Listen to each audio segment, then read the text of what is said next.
What has no reason to exist in 2021 and yet it does. LOL, I got stuck on that part too. My schools didn't give nothing because they had to provide something by law. I'd get a packet of saltines. That's it. Walking behind a line of kids carrying trays with my little cracker packet, and then having to sit at a dining table to eat my 2 crackers until a teacher permitted us to go to recess and I could shuffle off to a drinking fountain was not an experience I'd care to have ever again. We had issues with the free lunch thing fairly often. What's interesting though is that when I came home hungry, my older brothers shared what they used to get when they didn't get lunch. One said his school gave half of a cheese sandwich, milk, and an apple. The apple and milk being just a generosity depending on the lunch lady, because they always had tons of leftover apples and only a bitch lunch lady wouldn't spare one. So that wasn't great, but it was really more embarrassing than anything else, because that was not an option for other kids. Half a cold sandwich was exclusively for the kids who couldn't afford food, and everyone knew it. My other brother said that they gave him peanut butter and crackers and directed him to the drinking fountain when he asked for milk. Again, embarrassing. I think my older sister is the only one of us who never had a lunch tray taken away for not having the money, due to pure pettiness. I don't think they ever stamped her hand either. It seems that those lunch rules got harsher every couple years, because my sis is the eldest kid, and I was the youngest for a long time, and they progressively got worse until I got to like 7th grade. The lunch lady there never made a big deal of it. Her little code was go to the back of the line and count your money out. It's what she said to save the kids some embarrassment, even though she knew they didn't have money to count. But all the kids there ate regardless of whether they paid. The broke kids just got whatever wasn't picked over by the ones who paid.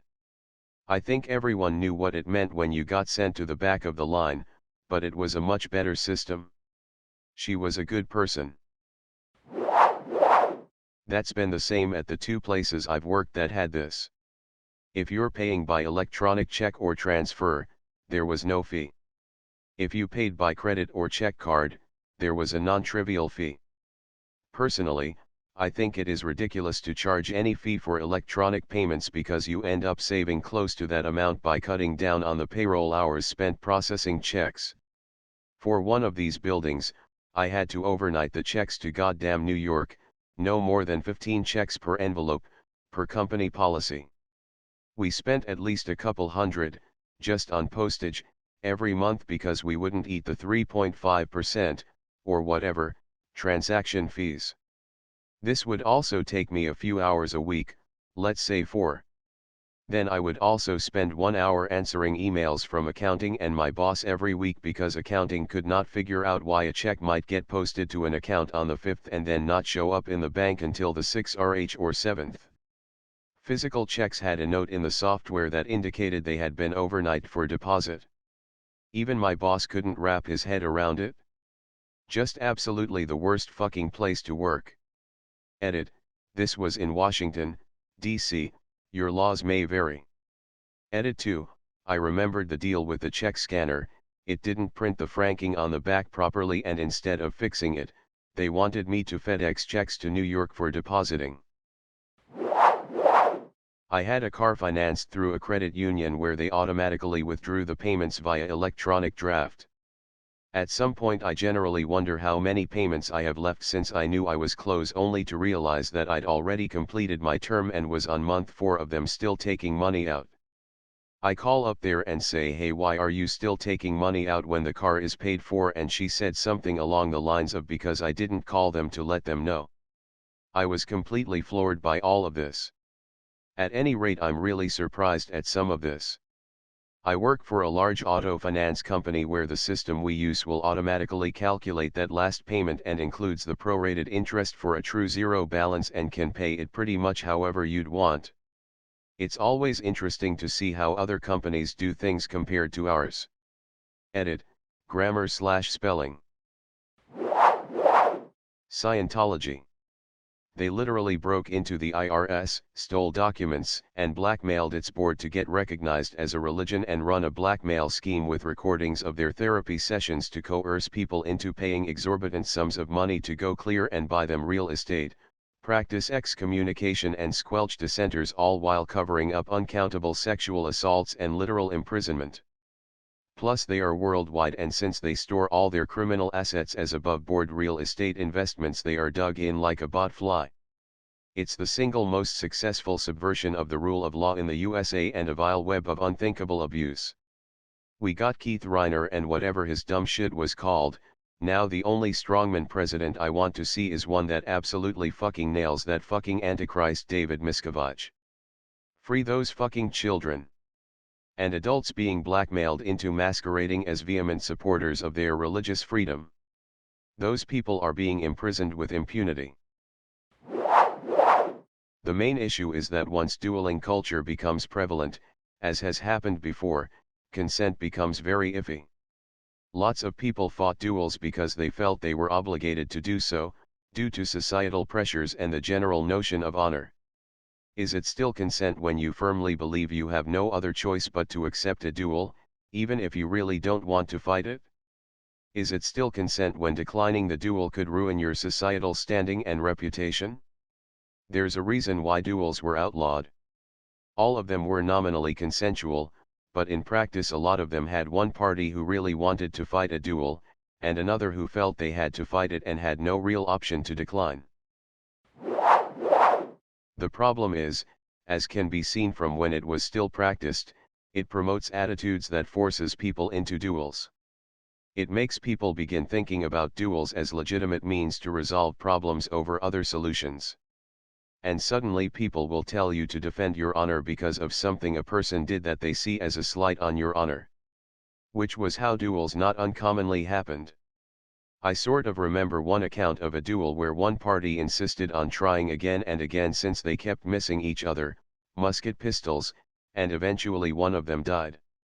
So it wasn't enough to just show up or even brave the duel apparently. This is the kind of madness dueling promotes. And if both adults are consenting, mentally sound and understand the risks, why would they duel in the first place? This is already allowed within regulated conditions, e.g. boxing, martial arts, and fencing. In the UK, consent is a defense to what would otherwise be an assault, up to a certain level. Properly organized sports and games is one of the categories of consent. So if you set up the Professional Dueling Association, you'd be fine. This all assumes no dying. That's where it becomes tricky, because then it can effectively be assisted suicide/euthanasia, which is a whole other moral issue. The issue of coercion, forced consent etc. also becomes more of an issue the more likely serious harm is. I don't think I'm comfortable with either of those. TLDR, already fine to hit each other with fists or pointy sticks, but combat involving potential death has serious moral issues I'm not comfortable with. No. For the same reason dueling was such a problem in the 18th century. Whatever you say about consenting adults, the social pressure to duel will build until a person chooses between facing a duel or being financially and socially ruined. It was the original cancel culture. When someone claimed an insult, even an apology might not be enough, you would often be expected to meet that person to trade shots. Refusing to accept the challenge would get you posted. An account of your insult and your refusal to defend your own action on the dueling ground would be tacked to a post in town and widely circulated, and you would stop getting invited to parties and your business relationships would forget you existed. The result was that, right or wrong, people who happened to be very good at dueling could often get their way. Assuming duels to the death, I think it's interesting because we already often sign waivers in which we acknowledge the very real risk of death when we do things such as rock climbing or skydiving. Though typically the risk of death with activities like that are much less than the odds of dying in a duel to the death, which is 50/50. But the real difficult part is for the person doing the killing. It would be hard to justify laying no charges on someone who murdered someone else in a duel, even if the other individual expressed their consent and acknowledgement of that possible outcome. Since a duel is a highly optional event to partake in, the government would never condone it, especially as opposed to seeking traditional legal action against those who've wronged you. Essentially, the government would have to decide whether or not murder is justified if the murdered party previously expressed explicit consent, or at least acknowledgement of the possibility, of being killed. In cases such as medically assisted suicide, this is accepted, but that's a lot different than willingly putting your life on the line to fight for your honor. In conclusion, LOL, no, I think that would be a terrible idea. Of course, all this is assuming that the duels are to the death. No, for many reasons. Our healthcare system doesn't need the extra burden if they suffer injuries. Sure, they could be millionaires and pay for it themselves, but some people will complain about not having the right to duel if you're not a millionaire. This would almost certainly evolve into people fighting to the death for sport/money. Unless you have a dystopian mind, poor/homeless people fighting to the death for a shot at making it back in life isn't a positive thing. It'd be a pain to ensure it's all legit, they're both consenting, can pay for their injuries, are both mentally sane, no one is being pressured into doing it, etc. Being legal would encourage more people to do it. Even if you're of the opinion that it should be allowed, I think we can all agree that encouraging people to do it is not a good thing. If they really want to do it, they can just go deep in some random forest, and fight there. No one will stop them. There's no reason for them to want it to be legal other than getting medical assistance if they get wounded, or making sure they don't 5v1 him or things that like, but the government shouldn't have to ensure that. If people are going to continue to fight, and they are, then an opportunity to arrange a subsequent duel or arranged fight with a better chance of rule following and intervention later on is surely preferable to an immediate angry melee. Certainly, everyone prefers for participants to take it outside if a scuffle begins in a room full of people and valuables, so at least a certain amount of method is assumed in many cases. I doubt whether it would ever be part of UK law again, but I've heard that Washington state has something along these lines. I understand that most duels, in England, at least, resulted mostly in minor injuries that met the requirement of satisfaction for the parties involved. Incidentally, I learned recently that fights are tolerated in ice hockey to try to prevent seething revenge attacks, which can be far more harmful, during the game. Only if we were very cautious with it. Like a duel would have to be non-lethal, using something like dueling canes. First, to knock the cane out of your hand when seems the safest way to do so, but even then a strong wooden cane could smash fingers or cause serious trauma to the head or body.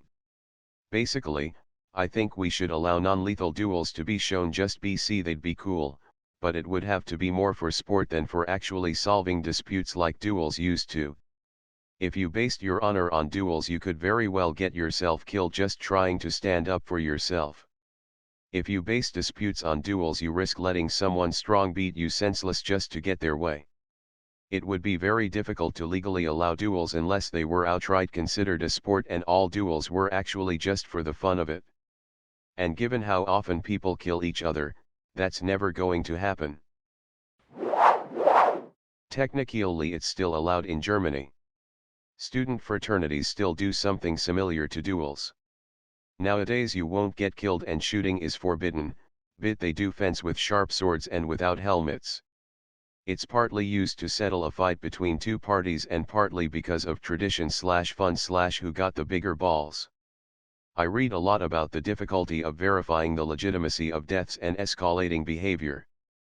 And some predicted vendettas. In reality, it is and used to be in the 18th, 19th, and early 20th century not really a thing. At least in Germany was and is the fuel highly ritualist. So you cannot just stab a guy or have to fear revenge attacks. Usually USTSRT by sending 2 or 3 letters, pick an impartial, and someone to cover your back. On top of that, each side must have a doctor to supervise the whole thing. If you're quick, the whole thing goes down in 2 weeks. But to be fair, 100 to 200 years ago you usually died in a duel and the social pressure was high. Even when it was illegal to duel. On top of that, people were petty and dueled because of every tiny bullshit or just to bully someone. Source, used to be in a fencing fraternity and had 8 of these duels. Duels used to work where governments/legal systems failed. They were either for people so wealthy that the full use of their power against each other would be disruptive to society, or so poor they lived in a town or settlement with maybe one lawman. In those cases it gets dicey. If you're in a small town or village and have 2 grown men with completely different stories about a murder, each accusing the other, with no other witnesses, what do you do? A sheriff may be able to witness and certify a duel, but asking him to be judge, jury, and executioner for a life or death case little to no evidence. That's a tall, psychologically taxing order, especially over time. And a quick way to make enemies of the people if he makes the wrong call. They had their place in history, maybe even still do in some very basic or isolated communities. And I'd be lying if I said I wouldn't pay good money to see billionaires settle disputes via pistols at dawn. But now that we have complex systems of crime scene analysis and have specialized professionals for the fields of crime solving and justice administration respectively, and they're basically everywhere, anything best settled over a duel is probably best left to the courts. Someone correct me if I'm wrong, but I thought a duel had a lot of rules to follow to make sure the fight was fair? It wouldn't make sense to have legal duel if one fighter was basically guaranteed to win. I watched a historian break down the fight between the Mountain and Oberyn Martell, Game of Thrones, and he said a duel like that would never happen AMDY. Here are some of the rules he mentioned. The 2 opponents had to be equally skilled with the weapon of choice. They had to use the same weapon. They could hire a champion to fight for them if they were sick, injured, unable to fight, couldn't use the weapon of choice, etc. Edit. My opinion: I don't think duels should be legal because there are so many ways it could go wrong, even if both people survive. A severe concussion can screw up someone's life for years. If weapons are allowed, you could be looking at people getting infections, loss of limbs, disfigurement, damaged organs, and a lot more. The consequences could outlast the actual duel. That could be worse than whatever the consequences would be if the duel hadn't happened. Consenting adults should be able to do whatever they want as long as others aren't harmed. Dueling was a better solution than the alternative, giant brawls where multiple people would be killed or injured. Instead, the 2 parties would have to wait, get seconded, follow the rules, and only put themselves at risk. People no longer get to have giant murder brawls without legal consequences. People from pretty much every religious, ethnic, whatever background all decided they were better off with a legal system to handle disputes. All of those various societies decided their society was being harmed by murder brawls, and dueling was also harmful to their society, so they banned it. So in those places, dueling shouldn't be allowed. The consenting adults are harming that society if they duel. Now, if it's a place where giant murder brawls are still common and aren't prosecuted, then dueling should be allowed. It's the lesser of 2 evils. Duel to the death? Probably not. That would be a legal mess and would need to involve many different third-party, unrelated, unbiased organizers/notaries/event centers/referees, Leo of the sorts probably. Person A and Person B are each appointed an advisor to review the consent forms and notarize the signing through a judge of sorts with no knowledge of or history with either Person A or Person B. Both parties must meet at an appointed neutral grounds accompanied by their advisor, probably built to keep anyone not involved in the duel safe, that is if an audience is allowed, but also referees and advisors, and a host of some sorts, again third party, no involvement or bias, would need to be present to set ground rules and ensure a fair duel with no cheap shots or anything of the sorts. Street Beefs on YouTube sort of does this. They host organized boxing/MMA matches for people that have some sort of beef/dispute, and they allow them to sign up and fight it out at an organized event with a referee and in a proper setting. Asterisk their earlier videos were slightly more barbaric and unorganized, but as they've grown into a brand it's become a lot more professional. This comes down the core role of a government and justice system. Should it have a role in encouraging beneficial behavior and discouraging behavior with a negative impact? Most civilized countries answer that question in the affirmative, because it leads to greater wealth, stability, comfort, and health.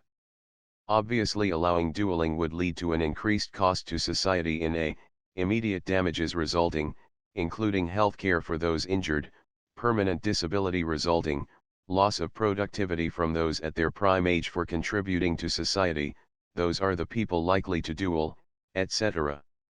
What are the benefits? Maybe some pishos do this instead of killing people who weren't into it, but that's a real small percentage. Maybe some real bad people get killed in these and discourages or decreases other violent crimes.